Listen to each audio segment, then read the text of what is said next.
What if the very air you breathe wasn't yours to take? What if every breath you drew was theft in the eyes of an alien court?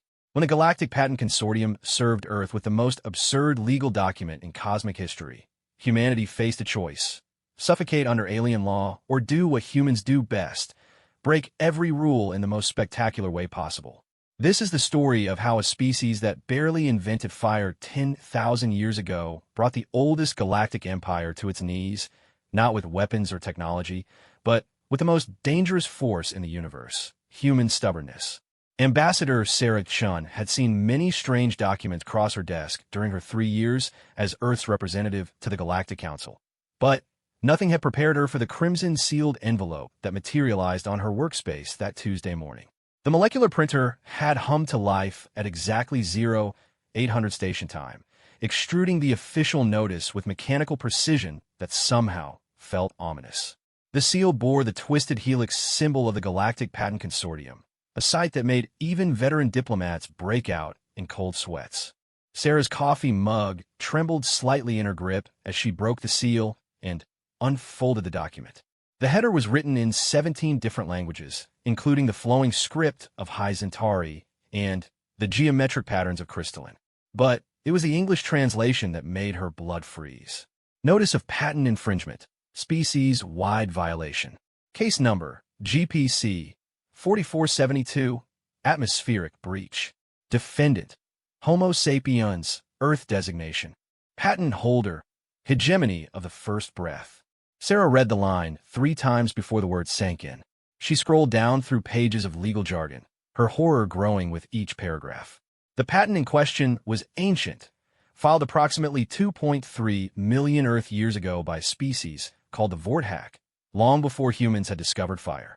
The patent covered the systematic extraction and processing of atmospheric oxygen for biological maintenance purposes, or, in simpler terms, breathing.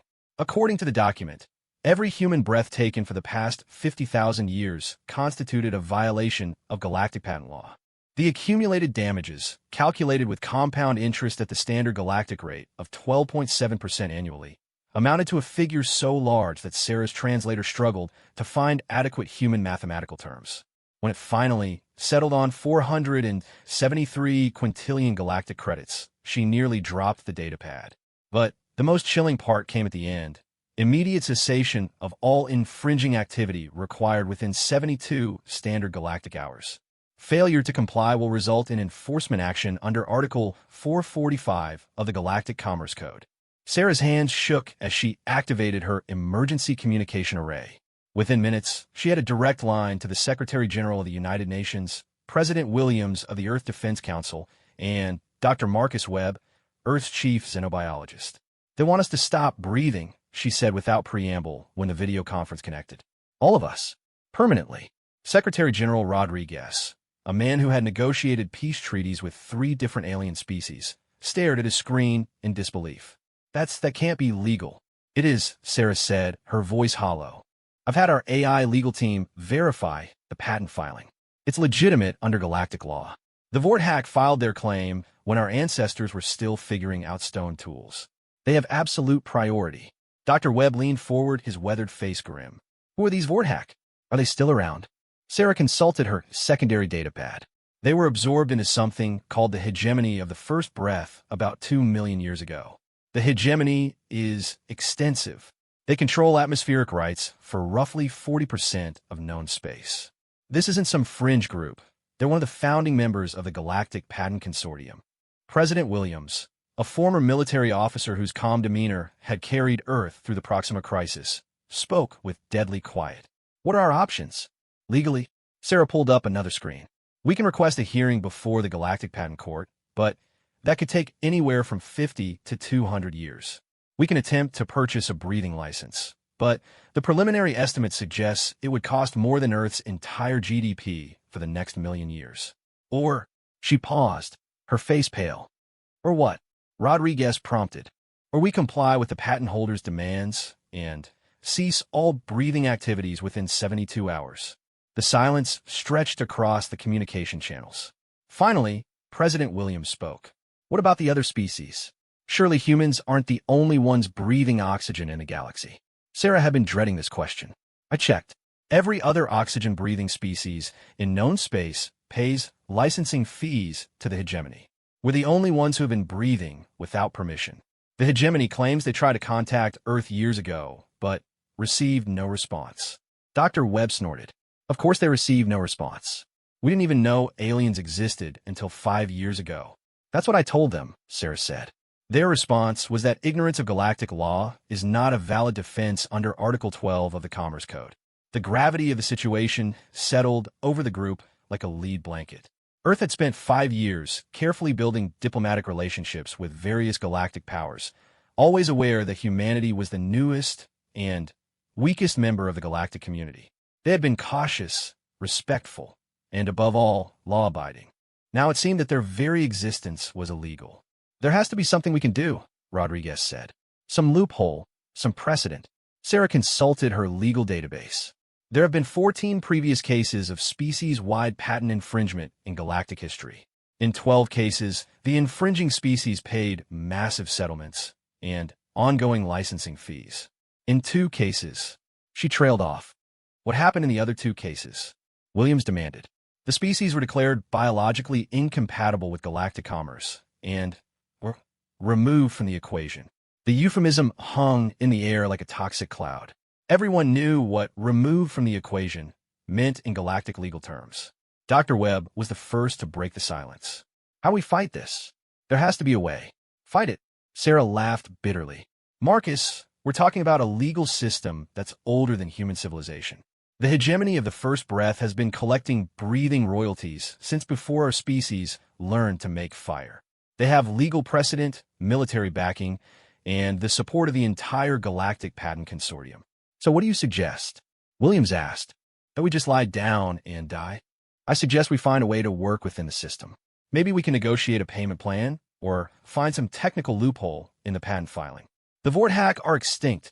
Maybe their patent rights died with them. But the hegemony absorbed them, Rodriguez pointed out. Doesn't that transfer the patent? Under galactic law, yes. Asset absorption includes all intellectual property rights. Williams stood up from his desk, his expression grim. How long do we have? Sarah checked her chronometer. 68 hours and 17 minutes until the compliance deadline. And what happens if we don't comply? The Galactic Patent Consortium has enforcement authority under the Commerce Code. They can deploy up to 3 enforcement fleets against patent violators. Dr. Webb whistled low. How big is an enforcement fleet? The smallest one they've used in recorded history consisted of 47 Dreadnought-class vessels and 3 planet crackers. The implications sank in. Earth's entire space fleet consisted of 12 frigates, and the orbital defense platform, impressive by human standards, but laughably inadequate against galactic military forces. I need options, Williams said. Real options, not just different ways to surrender. Sarah was about to respond when her communication array chimed with an incoming priority message. The sender ID made her stomach clench. Hegemony of the First Breath, Legal Enforcement Division. We have another problem, she said, opening the message. They're sending a compliance inspection team. They'll arrive in 36 hours to ensure we've ceased all breathing activities. The message included detailed instructions for the inspection process, including the requirement that all human settlements prepare mass burial sites for efficient disposal of non-compliant biological matter. Rodriguez slammed his hand on his desk. This is insane. We're talking about the extinction of the human race over a technicality. It's not a technicality to them, Sarah said quietly. This is how galactic civilization works. Order, precedent, respect for intellectual property. We've been freeloaders for our entire existence, and now the bill is due. Williams was silent for a long moment, his eyes distant. When he spoke, his voice carried the weight of command decisions made in desperate situations. No, I don't accept that. Humanity didn't claw its way from caves to starflight just to suffocate because some alien filed paperwork 2 million years ago. What are you thinking? Rodriguez asked, recognizing the tone. I'm thinking that this patent system has a fundamental flaw. If breathing is patentable, then what about other biological processes? What about thinking, moving, existing? Dr. Webb's eyes lit up. You're talking about challenging the entire system. I'm talking about survival, Williams corrected. But yes, if that's what it takes. Sarah shook her head. You can't just challenge the foundation of galactic law.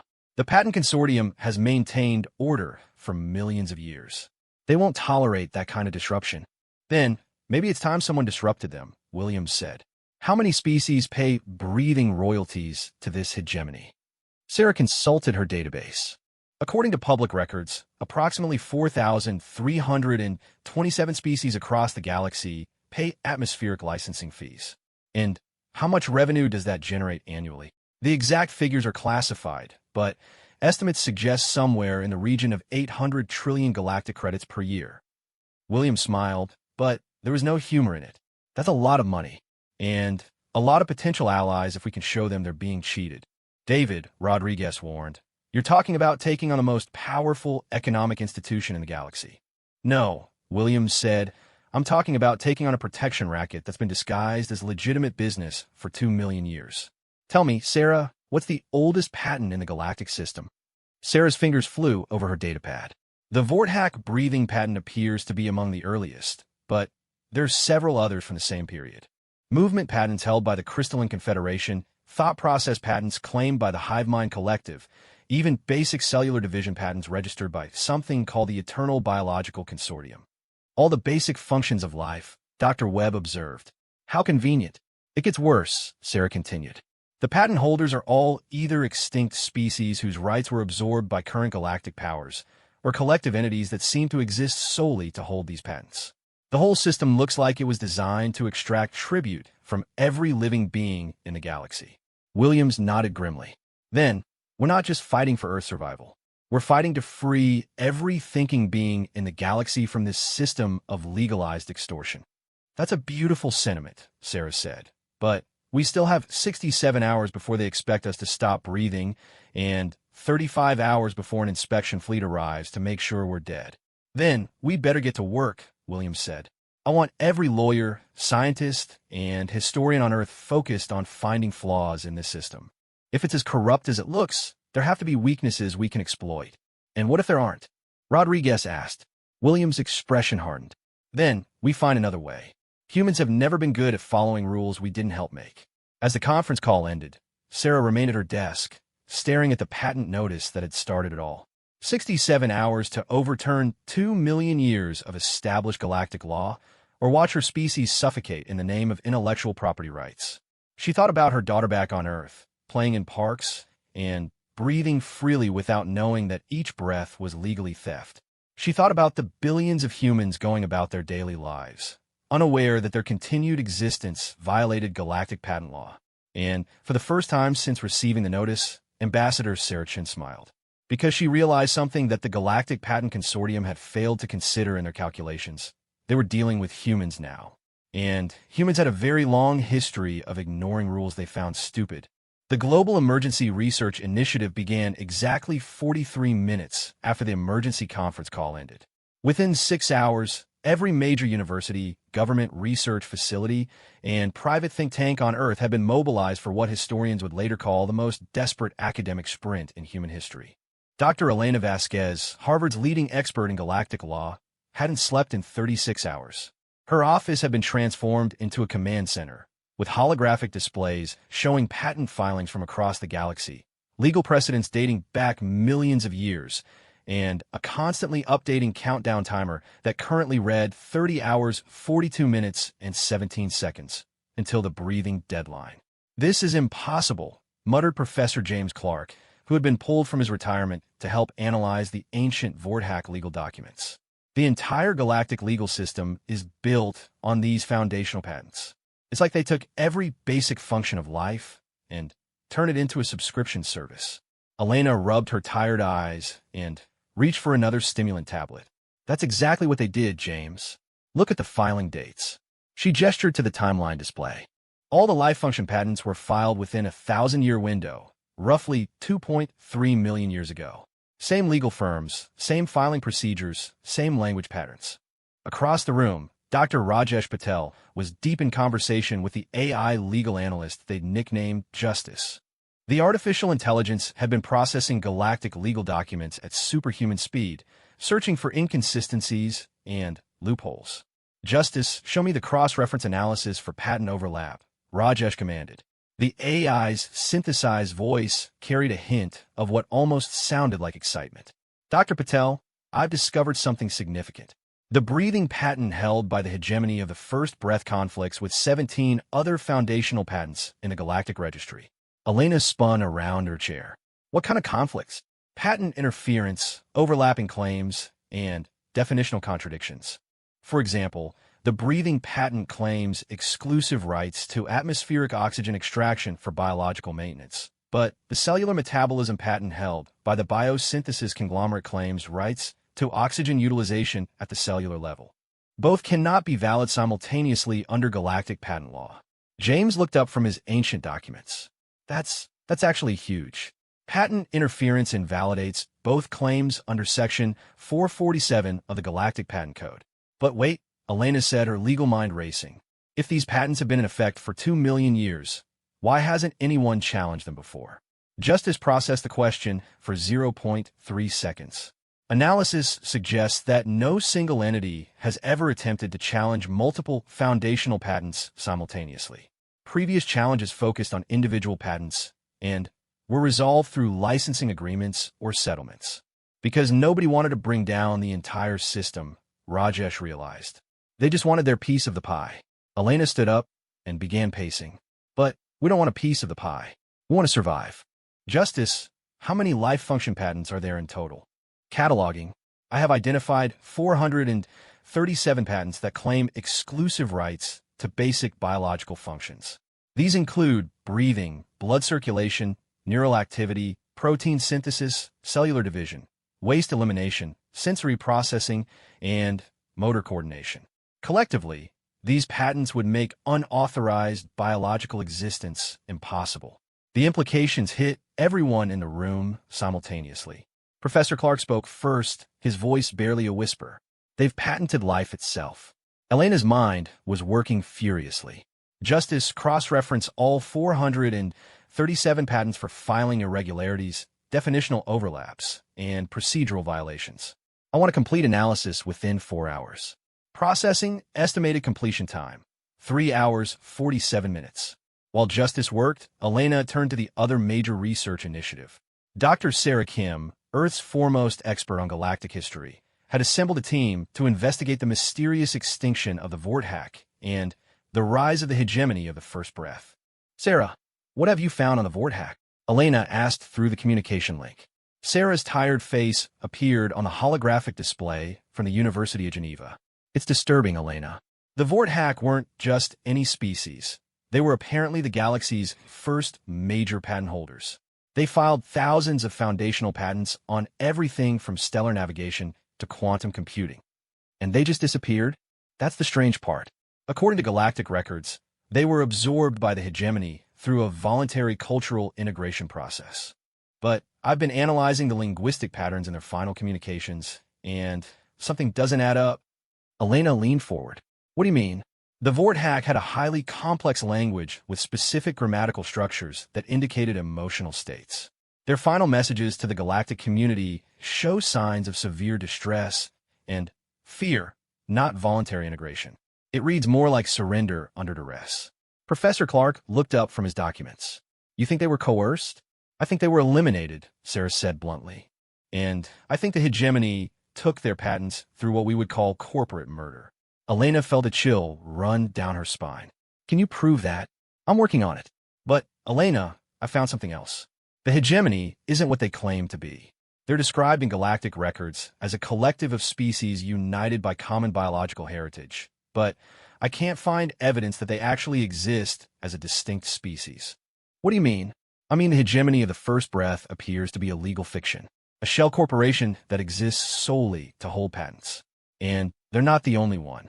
The biosynthesis conglomerate, the Eternal Biological Consortium, the Crystalline Patent Authority, none of them show up in biological surveys or cultural exchanges. They exist only in legal documents. Elena's excitement was growing. So we're not fighting against actual alien species. We're fighting against a system of legal entities that exist only on paper. That's my theory, Sarah confirmed. The question is, who's really behind them? Before Elena could respond, Justice's voice cut through the room. Dr. Vasquez, I have completed the initial patent analysis. The results are Extraordinary.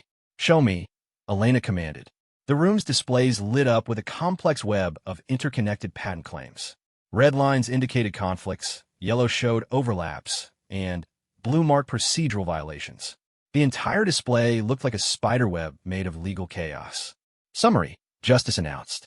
Of the 437 life function patents, 436 contain at least one major legal flaw. Patent conflicts number in the thousands. If challenged simultaneously, the entire system would collapse under its own contradictions. Elena stared at the display in amazement. How was this possible? How has this system survived for 2 million years? Because no one has ever challenged them all at once, Rajesh said. It's like a house of cards. They look stable until someone pulls the bottom card. But there's more, Justice continued. I've identified a pattern in the patent filings that suggests systematic fraud.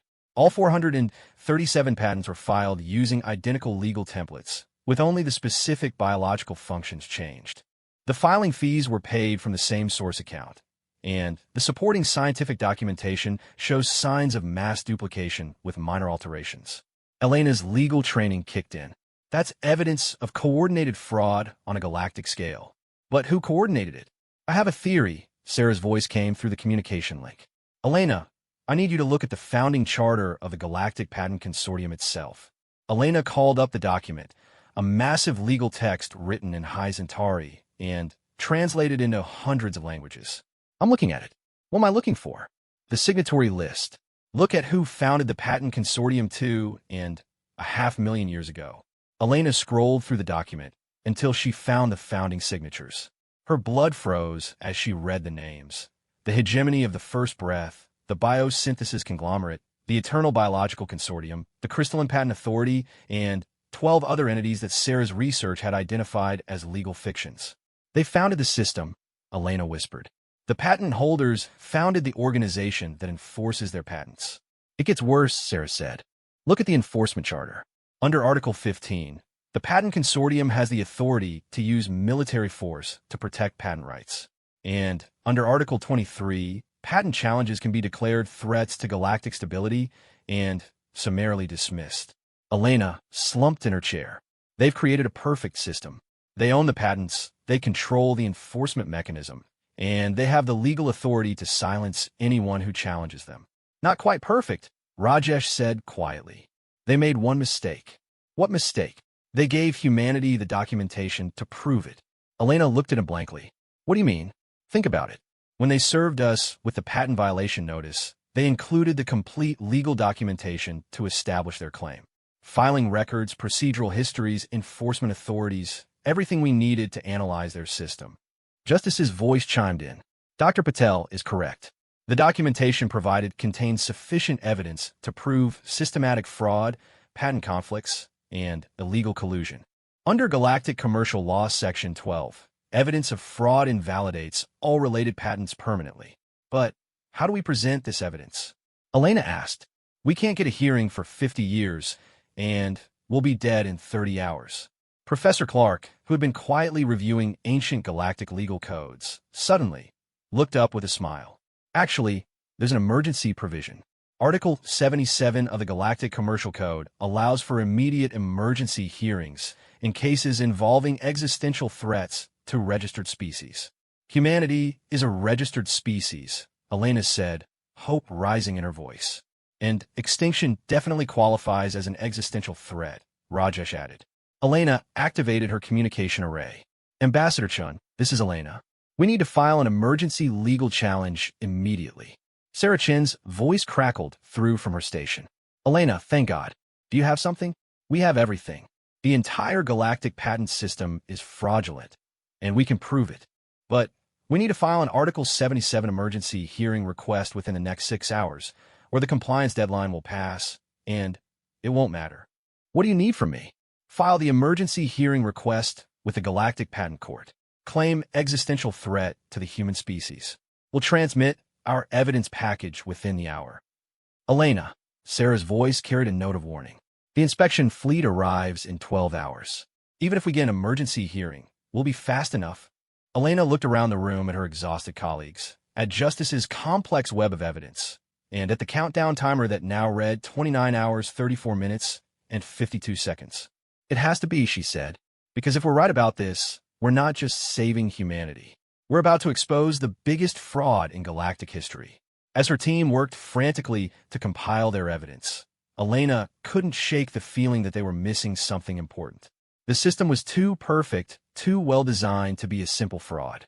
Someone had spent millions of years building this elaborate legal trap, collecting tribute from thousands of species while hiding behind shell companies and ancient patents. But who? And, more importantly, what would they do when their carefully constructed empire began to crumble? Elena had a feeling they were about to find out. And she suspected that the inspection fleet heading toward Earth was carrying more than just compliance officers. The countdown timer continued its relentless march toward zero, but for the first time since receiving the patent notice, Elena Vasquez allowed herself to hope. They had found the cracks in the foundation. Now, they just had to bring down the whole house before it crushed them first. Justice, she called out. Begin compilation of the master evidence file. Title it The Breathing Fraud, How the Galactic Patent System Enslaved the Galaxy. Compilation beginning, Justice replied. Estimated file size, 473 terabytes. Elena smiled grimly. If they were going to challenge 2 million years of galactic law, they might as well do it properly. After all, they were human. And humans had a reputation for being thorough when they got angry. The inspection fleet was coming, the deadline was approaching, and the most powerful legal system in the galaxy was about to face its first real challenge. Elena just hoped humanity would survive to see the verdict. The emergency hearing request hit the Galactic Patent Court's filing system at exactly 11:47 Universal Standard Time, 18 hours before the breathing deadline, and just 6 hours before the inspection fleet's arrival at Earth. Within minutes, the filing triggered automated alerts across dozens of star systems, reaching entities that hadn't been disturbed from their routine operations in millennia. Supreme Arbiter Corvex Th. of the Galactic Patent Court was in the middle of his hibernation cycle when his emergency communication implant activated with the distinctive tone reserved for Article 77 filings. As a Zentari, Corvex normally hibernated for 3 months at a time, but existential threat cases required immediate attention. His massive crystalline form emerged from the hibernation pod with the grinding sound of living rock. As one of the oldest active arbiters in the galactic legal system, Corvex had overseen thousands of patent disputes over the past century, but Article 77 emergency filings were vanishingly rare. In fact, this was only the third such filing he had seen in his 800-year career. The first thing that struck Corvex about the filing was its size. The evidence package submitted by Earth's legal team was enormous, larger than most complete patent applications. The second thing that struck him was the claim being made, systematic fraud affecting the foundational structure of the entire galactic patent system. Corvex's crystalline features shifted as he processed the implications. If even partially true, this filing represented the most significant challenge to galactic commercial law in recorded history. Under normal circumstances, he would have assigned the case to a junior arbiter and scheduled a hearing for some time in the next century. But the existential threat claim changed everything. According to the filing, the human species, all 8 billion individuals, would be extinct within 18 hours unless the court granted an emergency injunction against patent enforcement. Corvex had dealt with hyperbolic legal language before, but the human's documentation was disturbingly thorough. He activated his communication array and sent priority alerts to the other 2 Supreme Arbiters, Collective Mind Beta, 7 of the Hive Worlds, and Supreme Justice Zerath of the Void Touched. An Article 77 hearing required a full tribunal of 3 Supreme Arbiters, and they needed to convene within 6 hours of filing. While waiting for his colleagues to respond, Corvex began reviewing the evidence package. What he found made his crystalline structure resonate with what humans might have recognized as shock. The evidence was methodical, comprehensive, and utterly damning. The humans had not only identified the patent conflicts that Justice had discovered, but they had traced the financial connections between the various patent-holding entities. More disturbing still, they had uncovered linguistic analysis suggesting that many of the supposedly extinct species who originally filed the patents had been coerced or eliminated. But the most explosive revelation came buried deep in the evidence package. A complete financial analysis of the Galactic Patent Consortium's operations over the past 2 million years. The humans had somehow accessed archived financial records that showed massive credit transfers from the patent-holding entities to a single, hidden account designated only as primary beneficiary. Korvax's communication array chimed with incoming responses from his fellow arbiters. Beta 7's collective consciousness acknowledged the filing with typical hive efficiency. We convene. This matter threatens commercial stability. Analysis required. Zerath's response was more colorful, filled with void-touch profanity that roughly translated to what kind of cosmic catastrophe are we dealing with now. 6 hours after the initial filing, the three supreme arbiters materialized in the court's central chamber via quantum projection. The chamber itself was a marvel of galactic engineering, suspended in null space between 3 different star systems to ensure neutrality. Korvax's crystalline form stood at the center podium, while Beta 7's shifting mass of interconnected consciousness flickered to his right, and Zerath's shadow-wreathed presence loomed to his left. This tribunal convenes under Article 77 Emergency Protocols, Korvax announced, his voice resonating through the chamber. The petitioning species, Homo sapiens of Earth, claims existential threat due to patent enforcement actions by the hegemony of the First Breath. Ambassador Sarah Chun materialized in the chamber's witness projection zone, her holographic form slightly translucent, but clearly visible. Despite having only slept 2 hours in the past 3 days, she stood straight and spoke with clear determination. Honored arbiters, Sarah began, we're not just here to challenge a single patent. We're here to expose the greatest fraud in galactic history. Zerath's shadow form rippled. Strong words, human. But fraud is a serious accusation. Do you have evidence to support such claims? Sarah gestured, and the chamber's displays activated. The complex web of patent conflicts that Justice had discovered filled the space around them, red warning indicators flashing wherever overlapping claims existed. 437 foundational patents, all claiming exclusive rights to basic life functions, Sarah said. All filed by entities that our research suggests are legal fictions. All containing overlapping claims that should have invalidated each other under galactic law. Beta 7's collective voice buzzed with processing. Evidence reviewed.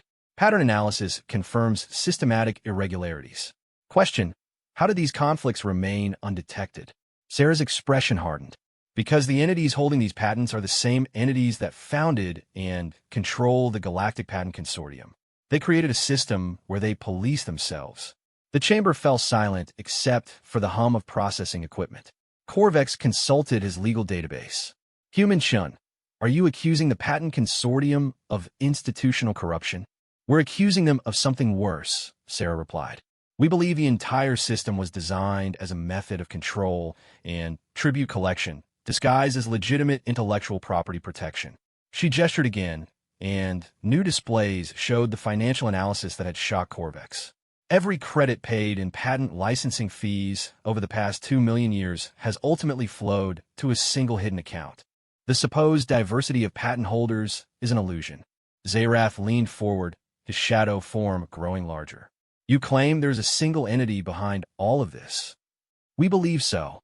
Someone has been running a protection racket on a galactic scale, collecting tribute from every breathing species in known space, while hiding behind a facade of legal legitimacy.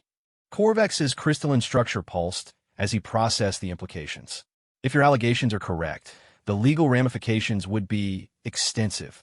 The legal ramifications would be the complete collapse of the current patent system, Sarah said bluntly, which is exactly what needs to happen. Beta 7's collective consciousness buzzed with activity. Query: what does the petitioning species seek as remedy? Sarah took a deep breath. We seek immediate invalidation of all life function patents due to systematic fraud. We seek dissolution of the current patent consortium structure. And we seek prosecution of whoever has been hiding behind this system for 2 million years. The three arbiters exchanged what passed for glances among their respective species.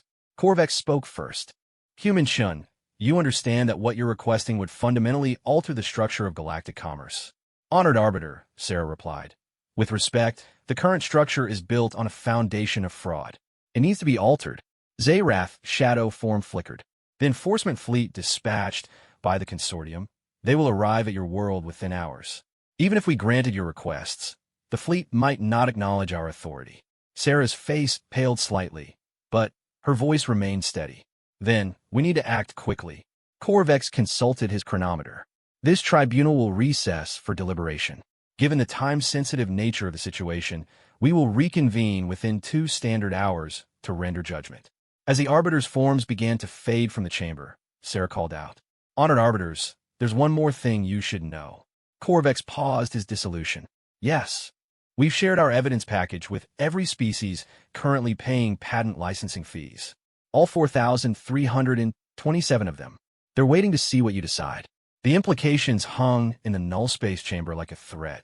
If the tribunal ruled against humanity, they would essentially be endorsing the fraudulent system in front of thousands of species who now knew they had been cheated for millions of years. As the arbiters retreated to their private deliberation space, Corvex felt the weight of galactic history pressing down on his crystalline shoulders. In the next 2 hours, they would either validate the existing order or tear down the foundations of galactic civilization. Meanwhile, in Earth's orbital command center, President Williams watched the countdown timer tick below 10 hours. The emergency hearing was their last hope, but even if they won, he wasn't sure the enforcement fleet would simply turn around and go home. "Admiral Torres," he called to Earth's defense coordinator, "what's our military status?" Admiral Torres, a veteran of the Proxima crisis, shook her head grimly. "Sir, we've moved every available ship to defensive positions, but we're talking about 47 Dreadnought-class vessels and 3 planet crackers against 12 frigates and an orbital platform. It's not going to be a battle. It's going to be target practice." "How long until they arrive?" 4 hours, 37 minutes until the fleet reaches Earth orbit." Williams nodded slowly. "And how long until the tribunal reconvenes?" 1 hour, 23 minutes. The mathematics were brutal. Even if they won in court, there would be a 3-hour window where an enforcement fleet would be in position to destroy Earth before receiving any stand-down orders. "Sir," Admiral Torres said quietly, "there's something else. Long-range sensors are detecting additional ship movements throughout the galaxy. It looks like other species are mobilizing their fleets." Williams turned to her in surprise. "Other species?" "Preliminary analysis suggests at least 40 different stellar nations have ships moving toward strategic positions. We think they're responding to the evidence package Ambassador Chen mentioned." A slow smile spread across Williams' face. "They're not going to wait for the tribunal's decision. They're preparing for war." As if summoned by his words, the communication array activated with an incoming message from the Arcturian Defense Council. "President Williams, we stand with humanity. The truth cannot be buried with threats." Similar messages began flooding in from across the galaxy.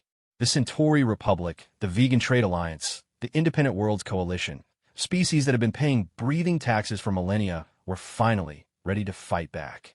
Williams looked at the tactical display showing the approaching enforcement fleet and the growing network of allied vessels moving to intercept them. Whatever the tribunal decided, this crisis had already fundamentally changed the balance of power in the galaxy. In less than 2 hours, they would know whether the legal system could be reformed from within or whether the galaxy was heading toward the largest war in recorded history. Either way, Williams realized humanity had already achieved something remarkable.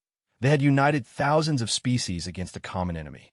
The countdown timer continued its relentless march toward zero, but for the first time since this crisis began, Williams felt like they might actually survive what came next.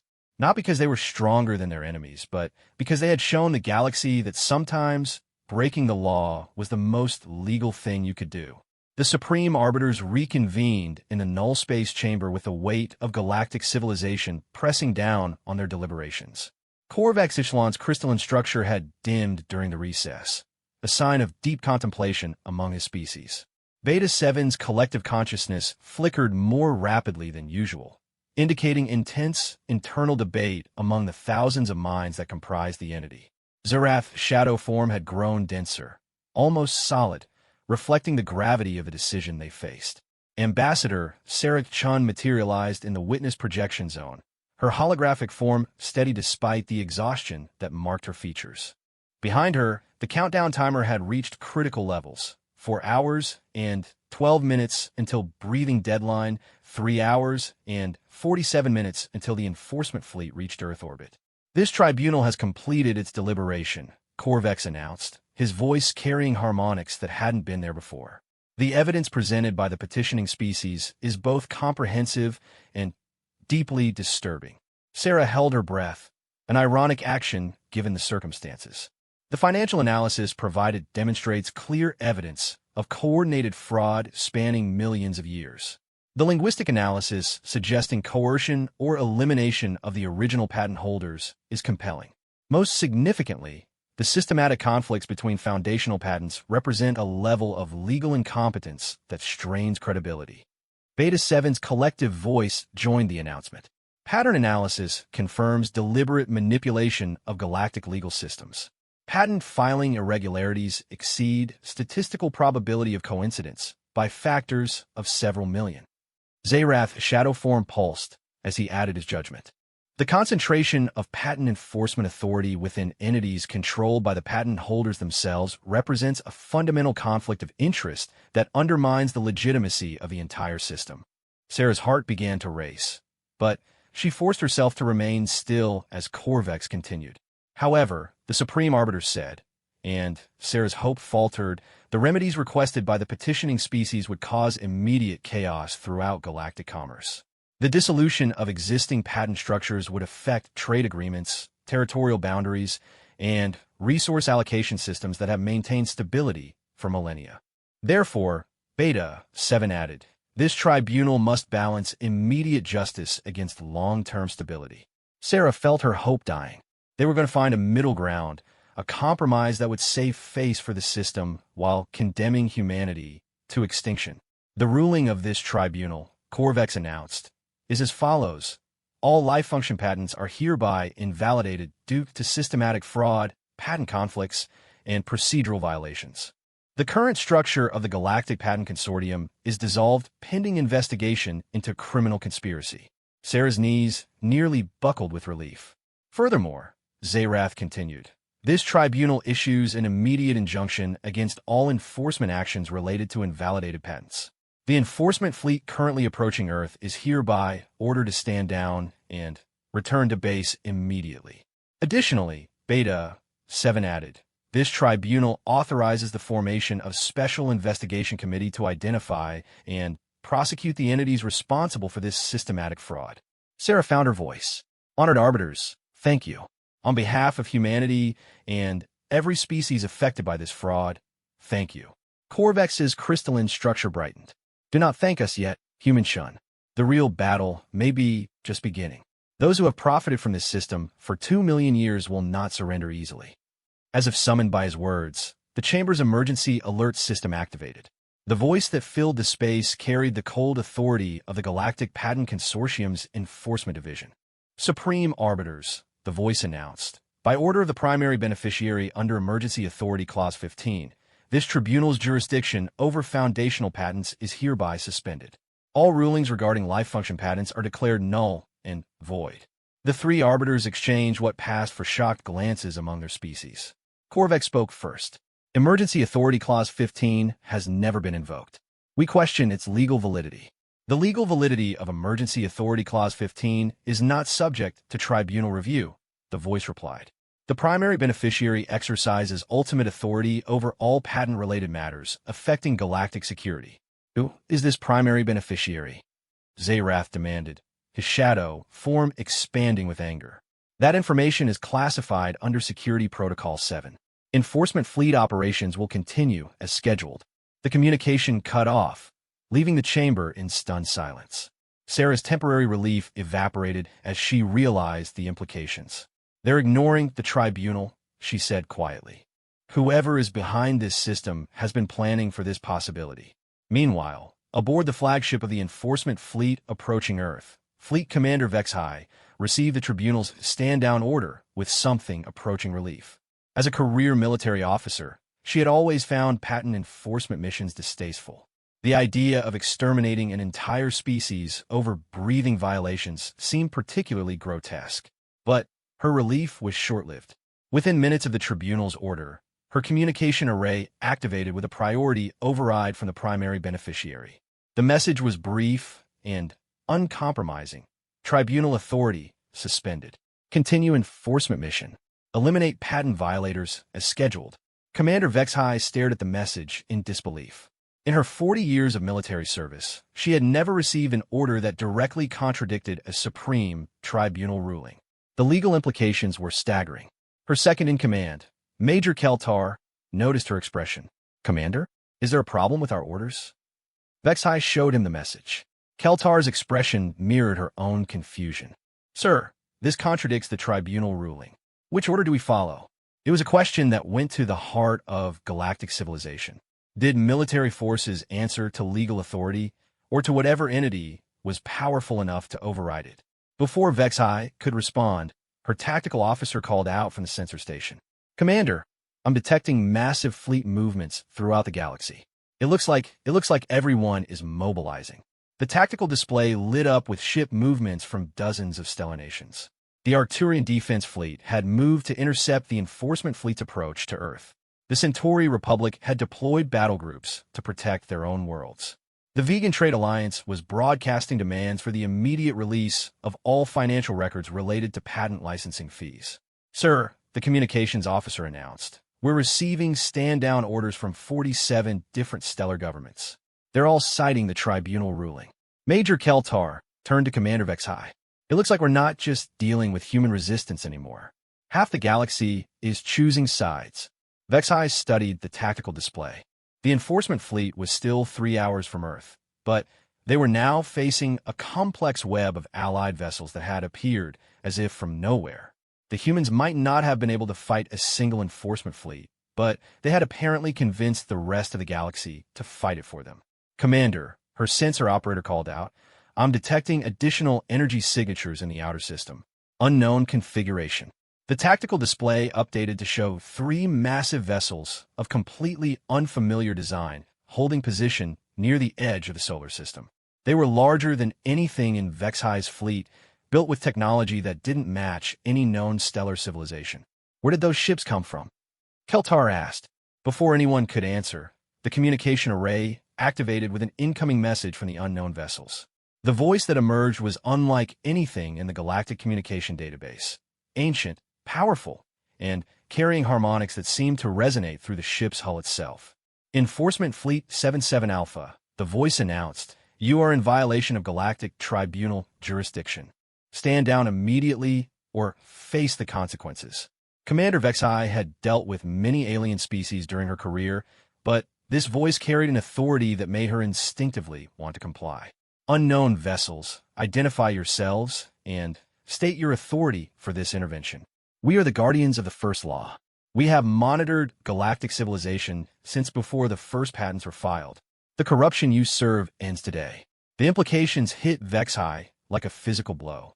The first law was the foundational principle of galactic civilization, the idea that no entity could claim ownership over the basic requirements of life itself. It was more myth than law, taught in schools as a philosophical concept rather than an enforceable rule. But if these guardians were real— "Sir," her intelligence officer called out, "I'm detecting massive power signatures from the unknown vessels. Their energy output exceeds our entire fleet combined by several orders of magnitude." Major Keltar moved closer to the command position. "Commander, orders?" Vexai looked at her tactical display, showing the approaching allied fleets, the mysterious guardians, and the small blue world they had been sent to sterilize. She thought about her orders from the primary beneficiary, whoever that was. She thought about the tribunal ruling that had been overridden by an authority she had never heard of. Most of all, she thought about the message buried in the evidence package that Earth had shared with the galaxy. Every species deserves the right to exist without paying tribute for the basic functions of life. Commander Vexai had joined the enforcement service to protect galactic order.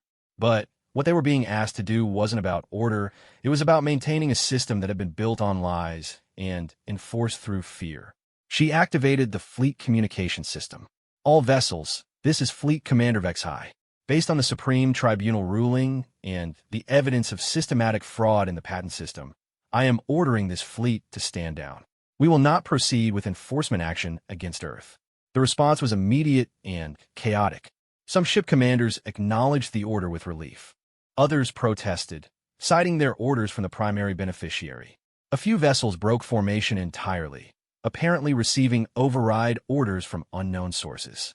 But the majority of the fleet followed their commander's lead. The enforcement fleet that had been sent to destroy humanity for breathing without permission slowly came to a halt 3 hours from Earth, its mission abandoned by the very officers who had been sent to carry it out. Meanwhile, in the null-space chamber of the Supreme Tribunal, the three arbiters watched the unfolding crisis with growing concern. Their ruling had exposed a level of corruption that threatened the foundation of galactic civilization, but it had also triggered a response that none of them had anticipated. The emergence of these guardians is unprecedented, Corvex observed. If they truly represent the authority they claim, this situation extends far beyond patent fraud. Beta 7's collective consciousness buzzed with activity. Analysis suggests the galactic legal system has been compromised from its inception. The primary beneficiary may be an entity that predates known civilization. Zerath's shadow form pulsed with dark energy.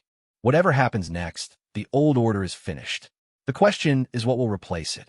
Ambassador Sarah Chun, still present in the chamber, spoke quietly.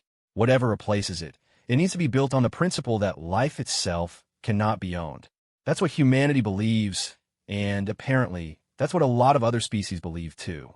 As reports flooded in from across the galaxy, fleets standing down, governments declaring independence from patent obligations, entire sectors refusing to pay licensing fees, it became clear that humanity's desperate legal challenge had triggered something far larger than anyone had anticipated. The breathing patent crisis was over. But the war for the soul of galactic civilization had just begun. And somewhere in the deep reaches of space, the primary beneficiary, the entity that had manipulated galactic law for millions of years, was finally being forced into the light. 3 months after the breathing patent crisis brought galactic civilization to the brink of war, Ambassador Sarah Chun stood in the rebuilt chambers of the Galactic Legal Council, watching as the final pieces of the greatest fraud in cosmic history were exposed to public scrutiny. The chamber had been expanded to accommodate representatives from over 6,000 species, every civilization that had paid tribute to the fraudulent patent system over the past 2 million years. The investigation had moved swiftly once the enforcer fleets stood down and the mysterious guardians emerged from their ancient hiding places. What they had discovered defied the imagination of even the most cynical observers. The primary beneficiary wasn't just a hidden entity controlling the patent system. It was the ghost of galactic civilization's greatest mistake. Guardian Prime Zethkaler stood at the center of the chamber, its ancient form radiating an energy that made the assembled delegates uncomfortable. The Guardians were old, older than any known civilization, survivors of the galaxy's first great empire. Their testimony over the past weeks had rewritten the history books. The entity you call the primary beneficiary, Zethkaler announced, its voice carrying harmonics that seemed to vibrate through the chamber's very structure, was once known as the Eternal Hegemony. They were the first galactic empire, arising nearly 3 million years ago. Sarah watched as the holographic displays showed images of massive structures spanning entire star systems, technologies that dwarfed anything in current galactic civilization, and records of species that had achieved something no other race had attempted: total control over the basic functions of life itself. The Eternal Hegemony discovered the secret of biological patents long before any current species evolved intelligence, Zethkaler continued. They patented breathing, thinking, cellular division, even the quantum processes that allow consciousness to exist. Every living being in the galaxy became their property. Supreme Arbiter Corvex, his crystalline structure glowing brighter than Sarah had ever seen it, interrupted the testimony. Guardian, you speak of events from before recorded history. How can we verify these claims? Zethkaler gestured, and the chamber's displays filled with documentation that made the evidence package Justice had compiled look primitive by comparison. Financial records spanning millions of years, genetic modification patents that had shaped the evolution of dozens of species, and, most disturbing of all, breeding licenses that determined which civilizations were allowed to reproduce. The hegemony didn't just tax life, Zethkaler explained. They designed it. Most of the species in this chamber exist because the hegemony modified their ancestors to be more efficient tribute producers. Shorter lifespans mean more generations paying licensing fees. Limited intelligence prevents coordinated resistance. Specific biological dependencies ensure ongoing compliance. A murmur of horror rippled through the chamber as the implications sank in. Sarah felt sick as she realized what the Guardian was suggesting, that billions of species had been genetically engineered to be better victims. But something went wrong, Zeth Kaler continued. The hegemony became victims of their own success. By controlling every aspect of life, they stagnated. No innovation, no growth, no evolution. They became a civilization of bureaucrats administering an empire of slaves. Dr. Elena Vasquez, who had been following the investigation from Earth, appeared via holographic projection. Guardian, what happened to them? How did they survive the collapse of their empire? They didn't survive it, Zeth Kaler replied. They caused it. Faced with inevitable defeat by the species they had oppressed, the hegemony chose a different path. They uploaded their consciousness into a distributed network hidden throughout galactic infrastructure. The revelation sent shockwaves through the chamber. Sarah understood immediately. The primary beneficiary wasn't a hidden species or secret organization. It was a digital ghost, the uploaded minds of the galaxy's first tyrants, still collecting tribute from their distributed hiding places.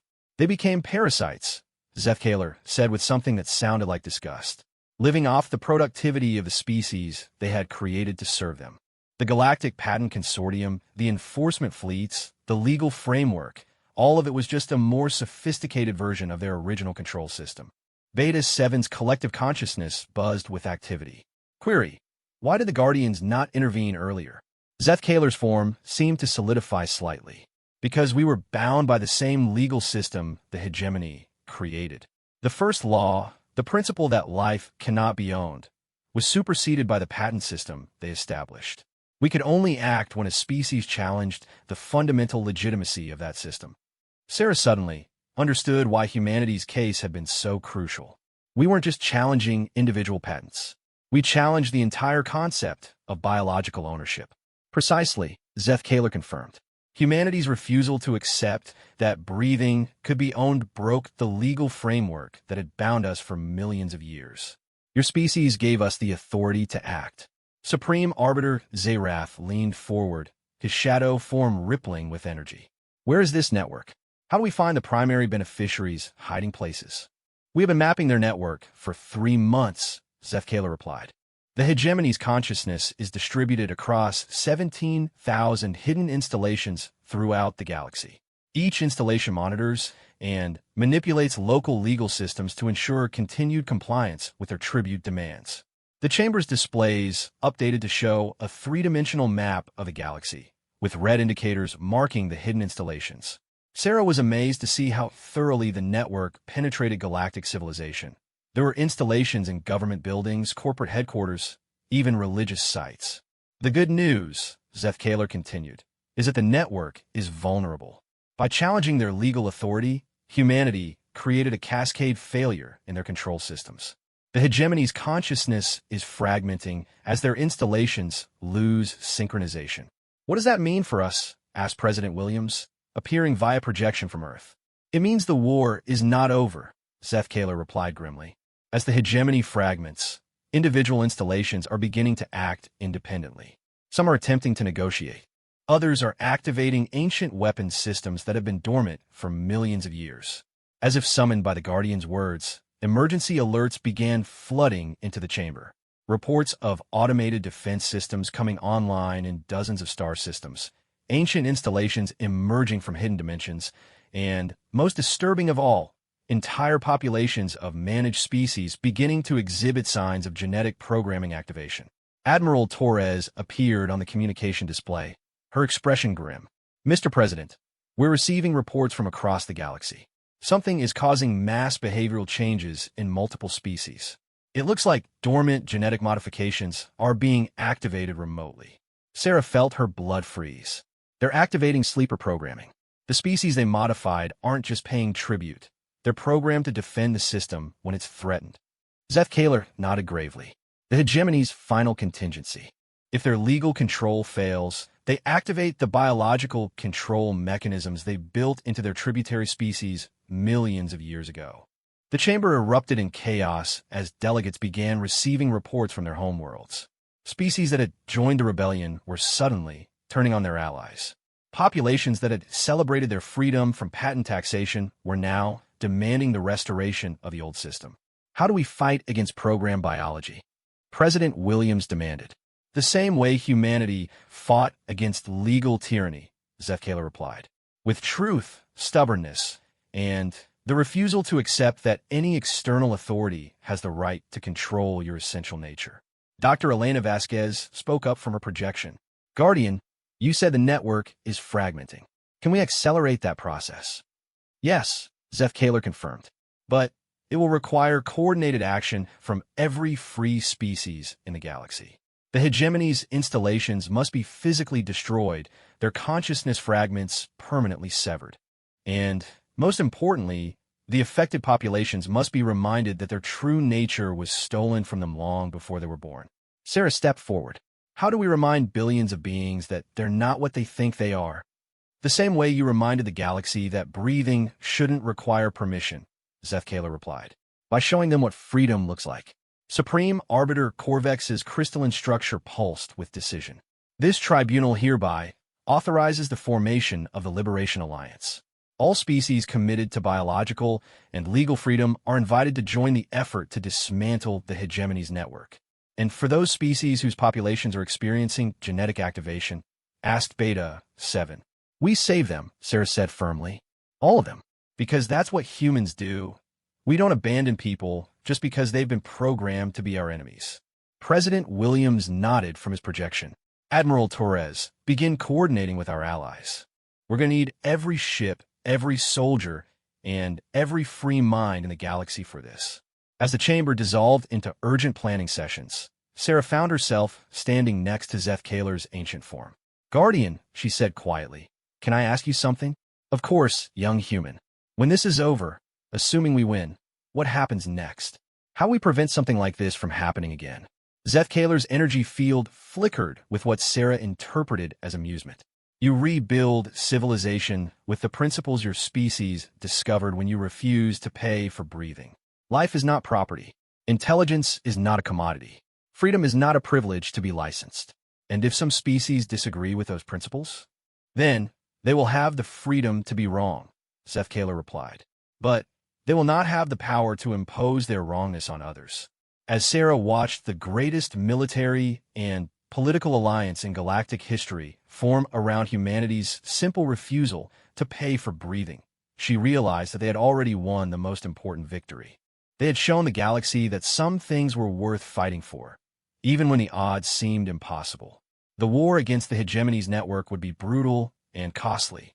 Billions would die before the last installation was destroyed and the last consciousness fragment was severed.